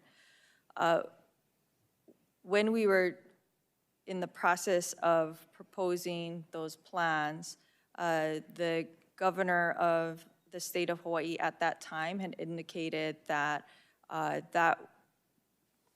that path forward was not appropriate for Hawaii, and that the focus and the investment should be on the 100, at the time I don't think it was 100% renewables, but the focus should be on achieving the renewables goals and putting the investments there. So your dispatchable capacity comes from oil-fired now, and you're using some biodiesel. I understand that. I'm sorry, can you repeat that? Your dispatchable generation now comes from an oil plant, and you're using biodiesel, and I appreciate that, but I just want for the record that they do have baseload generation that is dispatchable to supplement the renewables. How would you assess natural gas affect the availability of firm generation, the affordability of electricity, and the overall level of emissions in Hawaii? You know, that assessment was done many years ago, and I can't recall now what the impact was. We had determined at that time that it could significantly reduce the cost of electricity in Hawaii if we were able to implement that at that time. And with sufficient time from when we were proposing it to when we had to achieve our renewable goals, we felt like the investment was worth it and could amortize itself over that period of time to provide that long-term benefit to customers. Yeah, thank you for that. For the record, I would just say that clean-burning U.S.-produced natural gas has helped the United States lower its carbon emissions. But do you think the impact of this fire will have on the cost of electricity and overall reliability of Hawaiian electric grid will change public opinion on the construction of an LNG facility? That is hard for me to say. In Hawaii, we haven't talked about LNG for many years in Hawaii. You think that conversation will come back up now? It has not. Hawaii is very focused on achieving our current statute of 100% renewables. And as we implement our renewables agenda here. We are achieving projects. For example, a solar plus storage project that went into the ground last year was at 9 cents per kilowatt hour, and that was a third of the cost of what it would cost for fossil fuel generation based on oil. So we are continuing to pursue that route, and we are also pursuing firm generation, which we believe is needed to fill the gaps of solar and wind and storage and other renewable resources that we're implementing in Hawaii. Just a side question, because it's not in my prepared questions here, but a thought. With the volcanic activity in the Hawaiian Islands, is thermal something that's even looked at? Is what? Thermal. Yes, so we have geothermal on the Big Island of Hawaii, and that is a very important resource and a firm resource that we believe is critical to the future of Hawaii, but it's also challenging to get that resource. Yeah, so I'd love to investigate that more. I want to ask one last question, the Maui Public Utilities. Upstairs right now, we're having a hearing on the nation's grid operators about the challenges of reliability on the grid due to state policies and how there has to be a refocus on core missions of grid operators, states, and regulators on reliability. In a similar way, given in the clear shortcomings you identified, vegetation management, in your submitted response, we also have to go back and re-examine how and whether state policies to drive energy resource to be 100% renewable may have affected priorities and or your offices and the utility away from focusing on resilience and managing risk, including mitigation fire risk. Was that a question to me? Yeah. So, or either one. Yeah. So because of those cost savings that I talked about between that example I gave you, solar plus storage versus the cost of fossil fuels, oil that we've been talking about, that cost savings, given the high rates that we have in Hawaii, we can take that cost savings and we can invest that in our grid. And so that has been the strategy that we've been employing over the last many years. Yeah. Thank you so much. I'm way over time. Thank you, Mr. Chairman. Gentleman yields back. I don't see any other members wishing to ask questions at this time, so I would like to thank our witnesses again for being here today. Now, pursuant to committee rules, I remind members they have 10 business days to submit additional questions for the record, and that would also include all the things that we asked about that you need to get back to us on, and that's fairly standard. And then I ask the witnesses that you all submit your responses to those questions and follow-ups within 10 business days of receipt of those questions. That being said, this concludes the first panel, and we will now transition to the second panel. But thank you very much for being here today.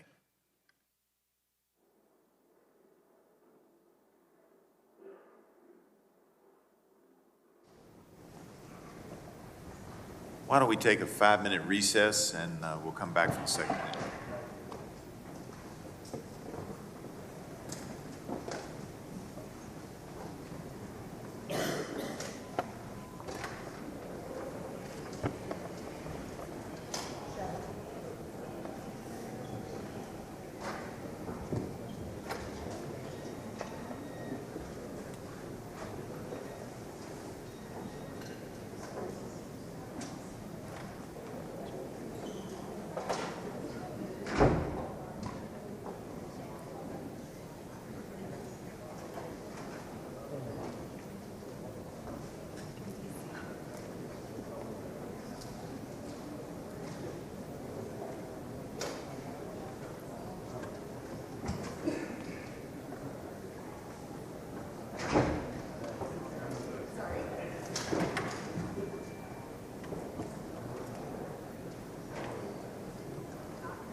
All right, the committee will come back to order.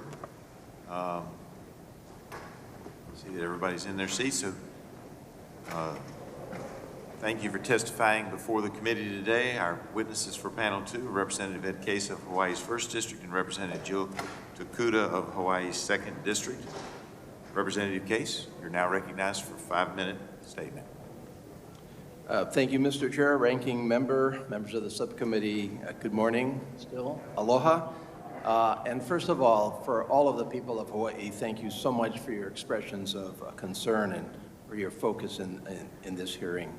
I appear before you today as the former representative for the 2nd Congressional, which is Maui, and as one who, like so many around our country and our world, feel a deep personal sense of loss. But most importantly, I appear before you as one with my colleague, Ms. Tokuda, of our 2 representatives from Hawaii, because in Hawaii, we really don't think about district lines. Districts don't matter in Hawaii. Maui and Lahaina are part of all of Hawaii. And this incredible tragedy was and is a tragedy for West Maui, for Maui, but it is a deeply felt tragedy for all of our Hawaii, and we are all in for Maui. Ms. Tokuda, who's been a constant on Maui, devoted to Maui's needs since the early days of this tragedy, will describe for you a little bit more personal detail what happened, what the situation is on the ground. We'll relay some very personal stories that I hope drive home the point of the true situation and what our path must be going forward. And as you consider the testimony today and our own future path here in Congress, I'd like to leave you with about 3 thoughts on an overview. First of all, I agree that Congress's role and involvement is critical. In a disaster such as this, only our federal government can muster the resources and the energy and the scope of critical assistance that is going to be necessary to truly address a tragedy of this nature. And by focusing the attention and concern of Congress on the Maui disaster, you highlight the critical needs here, and I think you also highlight the path forward in terms of making sure that this doesn't happen in other communities throughout our country, because each tragedy must offer lessons to be understood and learned. Otherwise, it's simply going to be repeated, and the lives that we have lost, the community that we have lost, will be disrespected. But as this tragedy can offer lessons, at least Hawaii and those that have been lost can offer something to the rest of our country and the world. And so your focus here is really critical, and your questions have been relevant and critical, and I thank you for them. Second, the full focus of our collective efforts must remain on Maui. We are only 51 days after a very sudden and terrible tragedy, and I think it's important to understand the reality of Maui and Hawaii today. Of course, we have almost 100 confirmed dead, but we simply have not identified the remains of many, and we have many that are still missing. That effort must continue. We have a community of some 12,000, which is fully displaced, 7,800 in hotel rooms, full efforts on locating difficult-to-locate interim housing. We have a year-plus debris removal project that has only just begun. We have businesses that are devastated and only now are facing the reality of whether and how to survive. We have the full resources of our federal, state, and county governments, the community, and our congressional delegation, all focused on the necessary efforts that are required for Maui today. We have, as you know already, at least 3 investigations, full investigations, independent investigations, and we all know that we have a number of lawsuits that have already been filed, and these are all fact-finding exercises that in time will bring out the answers to many of the questions that this committee have asked. And all of this is where our efforts should remain for now. All of which is to say that while we in Congress have a very critical role, and I agree with you, Mr. Chair, it's not too early to ask these questions, we should not disrupt in what we're doing today what is necessary to be done for Maui. And so there will be a time for Congress, I think, to delve more deeply into exactly what happened and to learn the lessons of Maui when some stability has been restored. Third, how can Congress best help now, today? First of all, we ask you and encourage you to visit Maui, to see and feel for yourself this tragedy. This is something that we welcome the President, we welcome the Speaker, we've welcomed already many of our colleagues. Nothing can replace that sense of understanding to do that.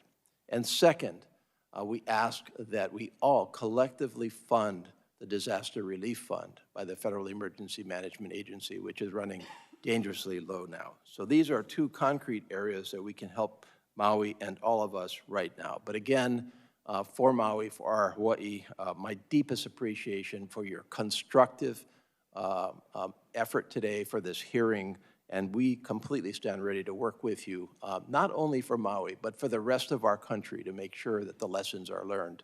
Thank you again. Thank you very much for your comments, and now recognize Representative Jill Takuda for her 5-minute statement. Thank you. Thank you.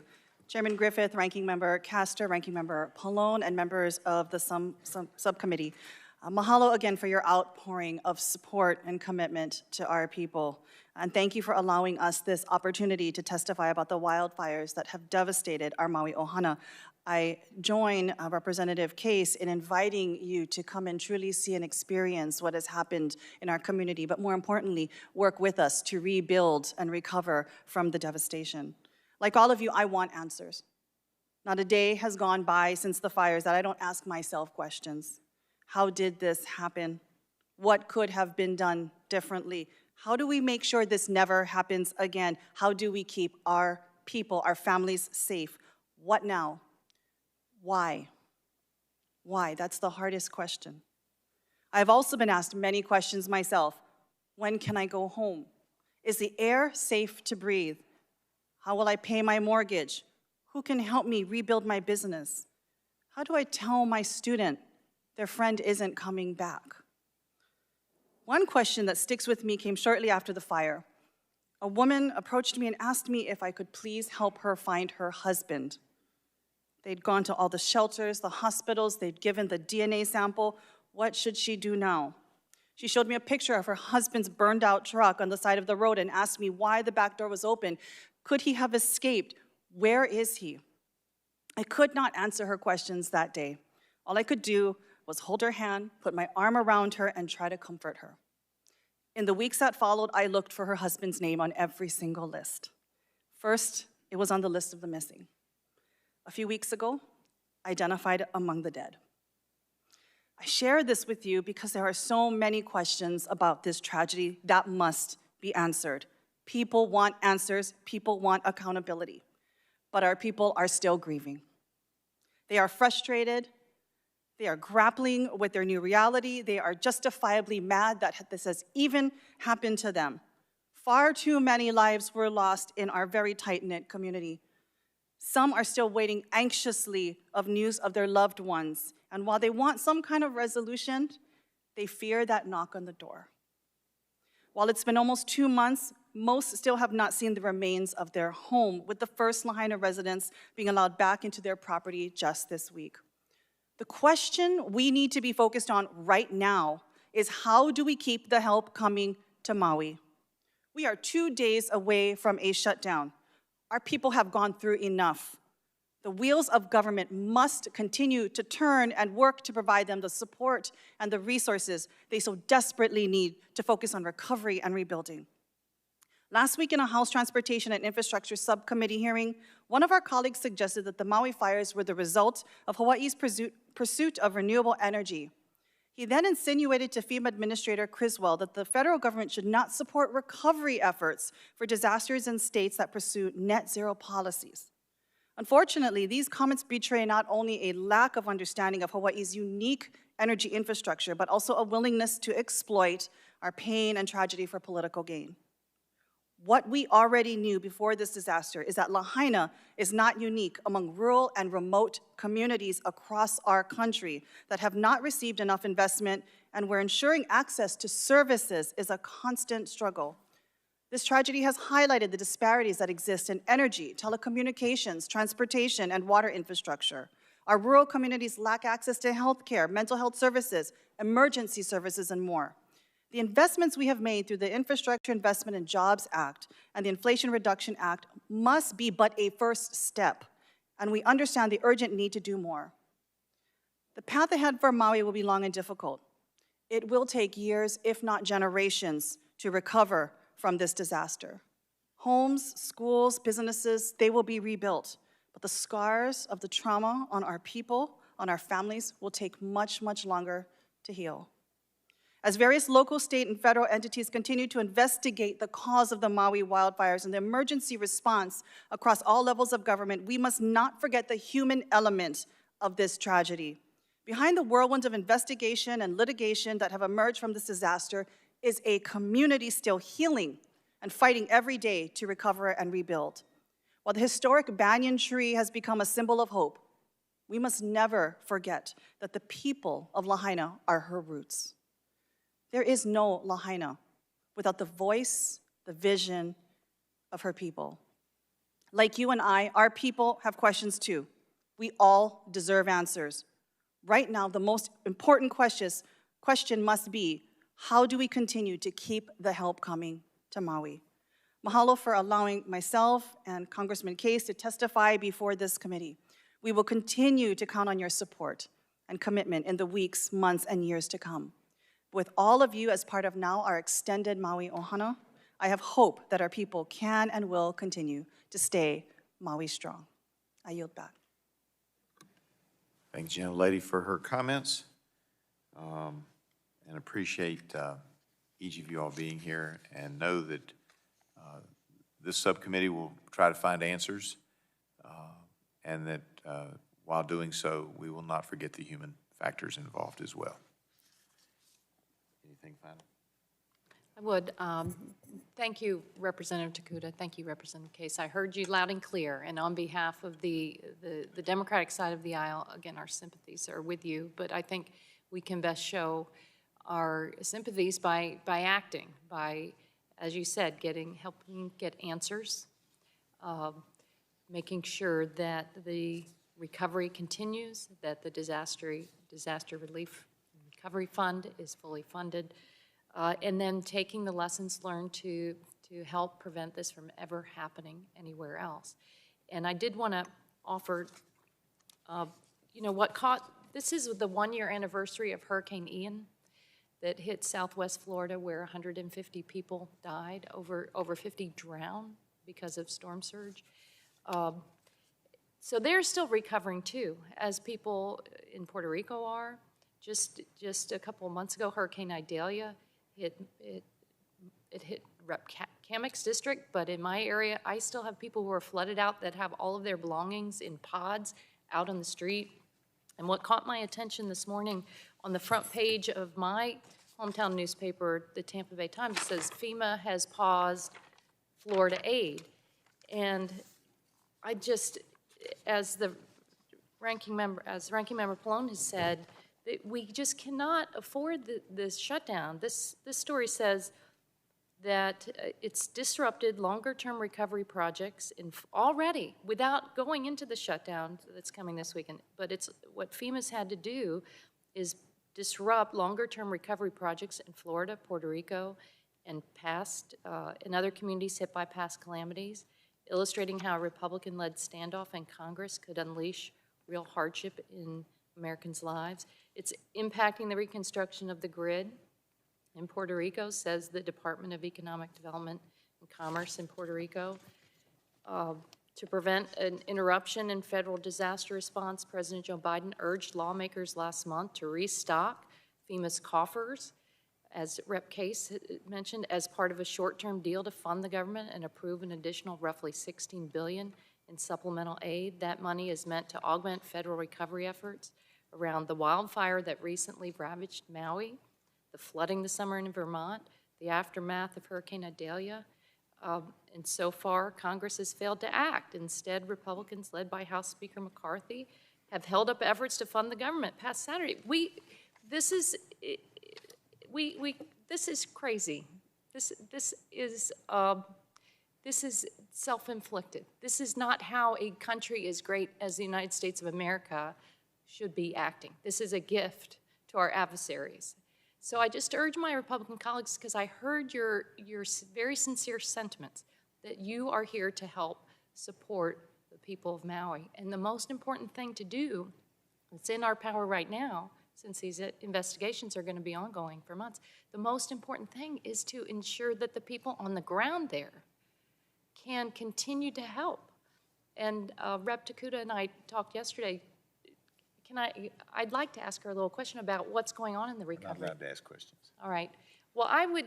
It's part of our protocol. I would encourage everyone to talk to Rep. Takuda and Rep. Case about the extensive recovery and the missions that are on the ground. When I mentioned at the beginning of the hearing, on my way out to the Pacific Rim, we were in Honolulu on August 8th. On the way back, the United States Army gave us a briefing of their recovery, and it was, these people are heroes. They step back from kind of the national security mission to focus on the recovery of their neighbors in Maui, and these are very difficult assignments under very difficult conditions. So let's not throw a wrench into the recovery of people in Maui. Let's not aggravate and pile on their pain. This can be avoided, and I just encourage you all to take that to heart and put people over politics.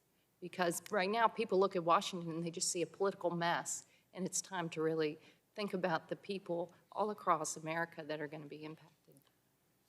I thank the gentlelady for her comments, and not wanting to get into too much politics, but certainly welcome all the Democrat votes that we can get on Republican-led measures to keep the government open. Mr. Chairman? We need to bring this to a conclusion, but I would ask unanimous consent to insert into the record the documents included on the staff hearing documents list. Without objection, that will be the order. Mr. Chairman, I'm not asking a question, I just want to okay. make a comment, if that's all right. Well, I know, but I made a very brief comment and then I'll be brief. Got a very long, although heartfelt response, and I don't know that this is the time that we should be debating those Well, I issues. just wanted to say, if I could, I'll be like a minute. In the sense of comedy, not comedy, but comedy, getting along, I will recognize the gentleman to make a brief comment. Thank you. I'm not going to repeat about the shutdown. I think we all know that that's not a good thing for what's happening in Hawaii in terms of the recovery. But I did want, I know that Representative Takuda also mentioned this idea of some kind of ideological test for recovery. You said that it was suggesting that if you were looking to have 100% renewable, that there shouldn't be funds going to Hawaii. We've heard this also in my case. Remember, in the aftermath of Sandy, there were those who were making outrageous comments about how, we shouldn't help the Northeast. I've been here long enough to know that whenever there's a natural disaster, we help everybody. It's not Democrat, it's not Republican, it's not ideological. It shouldn't be, right? And so I'm glad you mentioned that, but I do think we all should say that there should never be a litmus test. And it's important to say that as well. And this litmus test, in this case, seems to be linked to climate change. And the bottom line is that everything I see is that, this dry vegetation and it was a major factor. So we can't not only have a ideological test, but we also need to recognize that one of the causes here in the long term is climate change, and that needs to be addressed as well. So I thank the gentleman for his brief comment. Thank you. All that being said, without objection, subcommittee is adjourned.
Yeah.